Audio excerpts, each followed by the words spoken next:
Amina married Yusuf, believing marriage would fill every empty space in her heart. Yusuf was a calm man, known among people for his dignity and silence.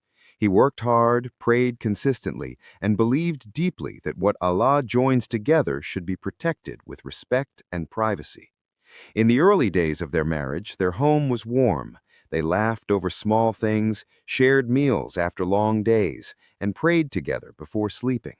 Yusuf often reminded Amina, gently, never harshly, what Allah has placed between a husband and wife is an amana. Not even family should carry what belongs only to us. Amina would smile and nod. She loved Yusuf, but she also loved talking. Words came easily to her, especially when she sat with her friends. Every week, Amina met Safiya and Mariam. At first, the conversations were harmless: food, fashion, family complaints. Then, one afternoon, Safiya leaned forward with a curious smile and asked, "So, how is married life really?" Amina laughed nervously. She answered lightly at first, but curiosity invites more curiosity. Soon she was sharing Yusuf's habits, his weaknesses, the small arguments they had, even moments that should have remained behind closed doors. Her friends gasped, laughed, and urged her to say more. Safiya said little, but she listened carefully. Mariam enjoyed repeating Amina's words, adding her own exaggerations. What began as casual talk slowly turned into backbiting. Yusuf's name was spoken without respect. His dignity was discussed like entertainment. One day, Yusuf's aunt Khadija noticed a change in Amina. She advised her kindly, "My daughter, a woman protects her home not with beauty, but with silence. Do not give your marriage to tongues that don't fear Allah." Amina thanked her, but deep inside, she believed her friends meant no harm. She told herself, "I'm only talking, everyone does it." Safiya had been loving Yusuf secretly for a long time. She was not married, and in her heart she felt that life had been unfair to her. When Amina married Yusuf, Safiya realized something that disturbed her deeply. Her friend had been blessed with a wonderful man, yet she did not know how to appreciate him. Safiya believed that Amina was lucky, very lucky. And sometimes, when she was alone with her thoughts, she imagined herself as Yusuf's wife instead, or even his second wife. She believed that if she were in Amina's place, she would protect him, respect him, and never speak about him the way Amina did. So whenever Amina spoke about her husband, Safiya would pretend to warn her. "Don't talk like that about your husband," Safiya would say. But Amina always replied casually, "I'm only telling you girls because you're my friends." One day, Safiya was sitting in her living room with her mother and several relatives. As they talked, Safiya mentioned the secret things Amina had been saying about her husband. The room immediately fell silent. Everyone was shocked. "Why would a married woman talk about her marriage secrets like that?" one of them asked. "What's wrong with Amina?" her mother asked in disbelief. Safiya shook her head and said, "I have tried to warn her not to do so, but she doesn't stop. It's like she's proud when she speaks about him like that." Those secrets did not stay in that living room. Not everyone knows how to keep quiet. Slowly, the word spread. What made the situation worse was that Yusuf's friend Bilal was actually Safiya's cousin. When Bilal went to visit his aunt, Safiya's mother, as they talked, she said to him, "Bilal, warn your friend Yusuf. He will lose his respect because of his wife's mouth." Bilal felt uncomfortable. He didn't want to interfere. He feared causing calamity in Yusuf's marriage, but at the same time, he felt bad for his friend. On the other hand, Safiya knew Yusuf's life schedule very well. She knew when he was home and when Amina was not around, thanks to Amina, who talked about everything happening in her home. One day, Amina went to the market. Safiya used that opportunity to go to her house. Yusuf was inside, holding his stomach in pain. Safiya knew an Arabic medicine that helps erase stomach pain, and she told him about it.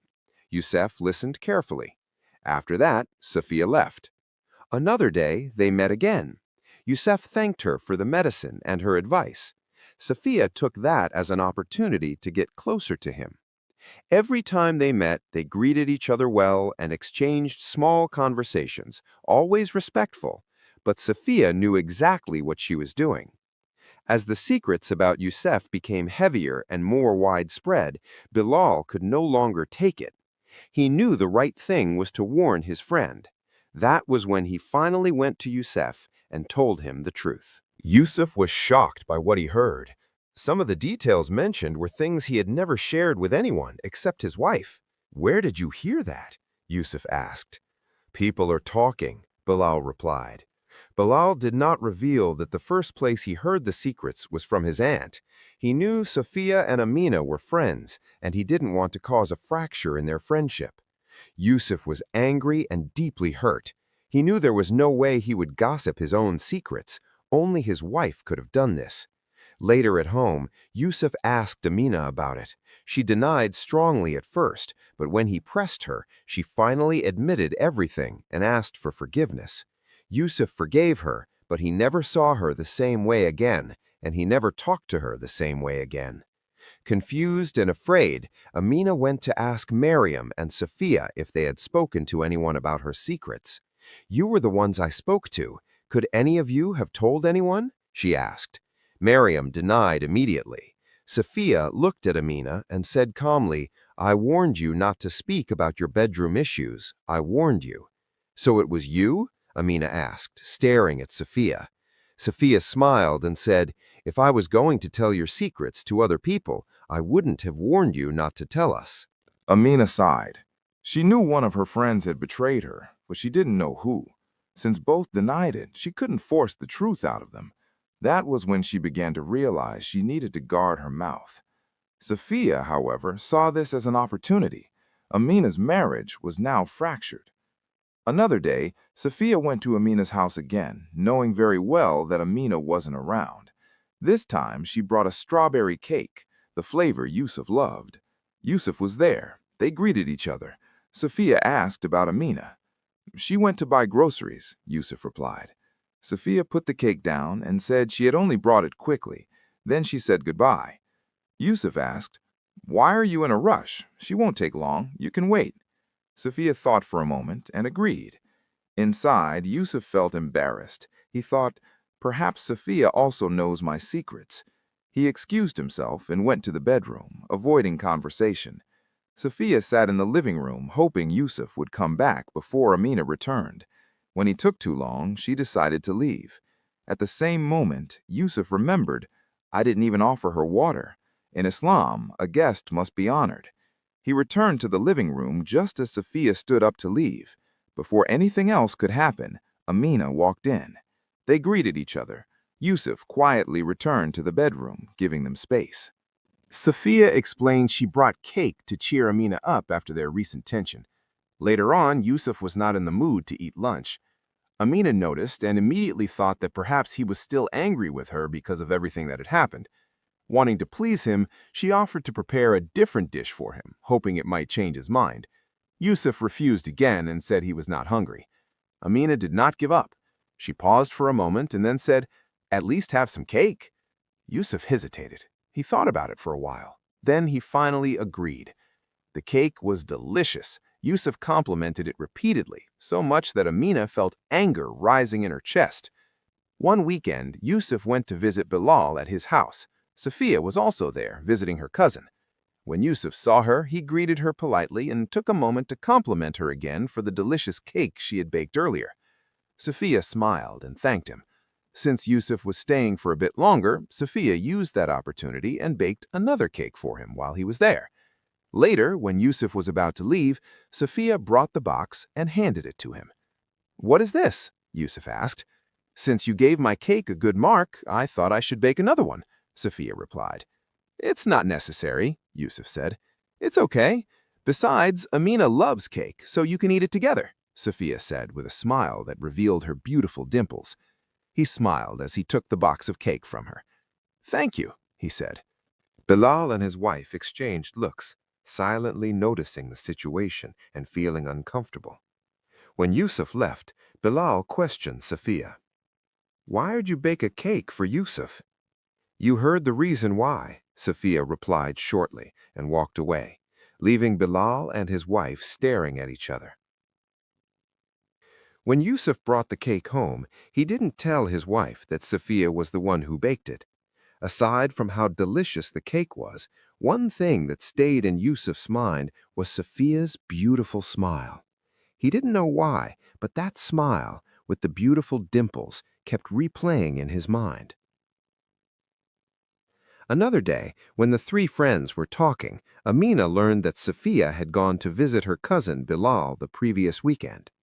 My husband also went to visit your cousin. Did you see him? Amina asked. Yes, I saw him, Sophia replied. Amina remembered the cake her husband had brought home.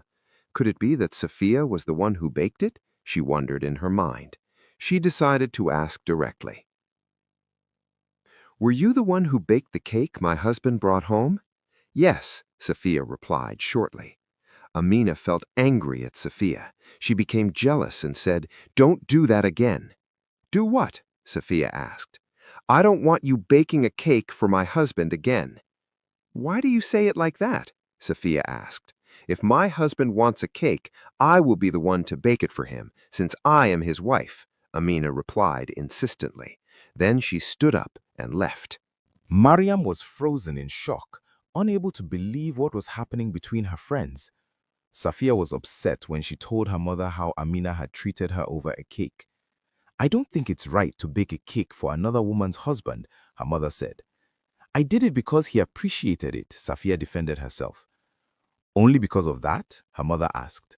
What do you mean? Safia asked. You like Yusuf, don't you? Her mother asked directly. That's nonsense, Safia replied, looking away. If it were Amina who baked a cake for your husband and your husband appreciated it, would you not be jealous? Her mother asked. Safia remained quiet and gave no reply. Now you know how Amina felt, her mother added.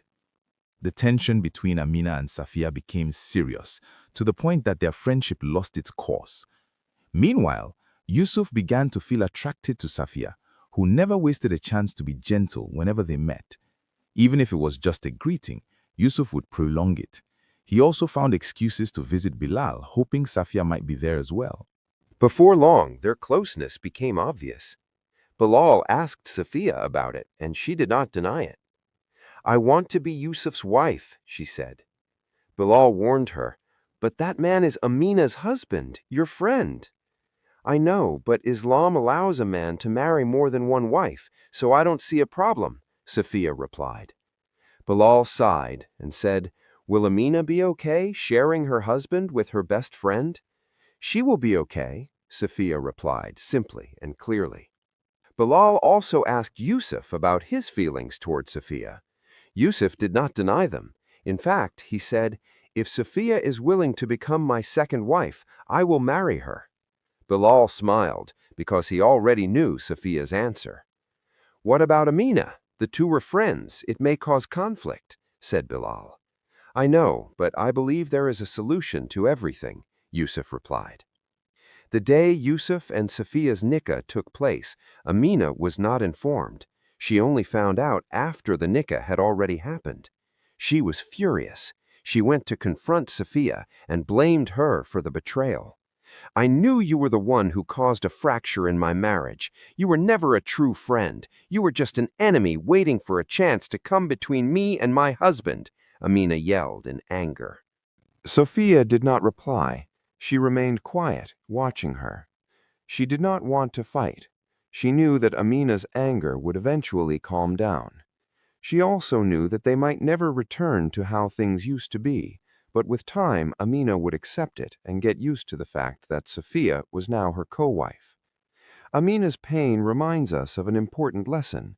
When marital matters are spoken about openly and emotionally, they can invite fitna into what Allah commanded us to protect. What starts as sharing feelings can unknowingly give others access to our private lives, hearts, and weaknesses. In Islam, a wife is encouraged to guard her marriage with wisdom and discretion. Not every issue needs an audience, and not every listener has pure intentions. Had Amina's struggles remained within sincere communication, dua, and trusted guidance, the outcome might have been different. Marriage is an amana. Protect it with silence where silence is wiser, and with patience where patience is required.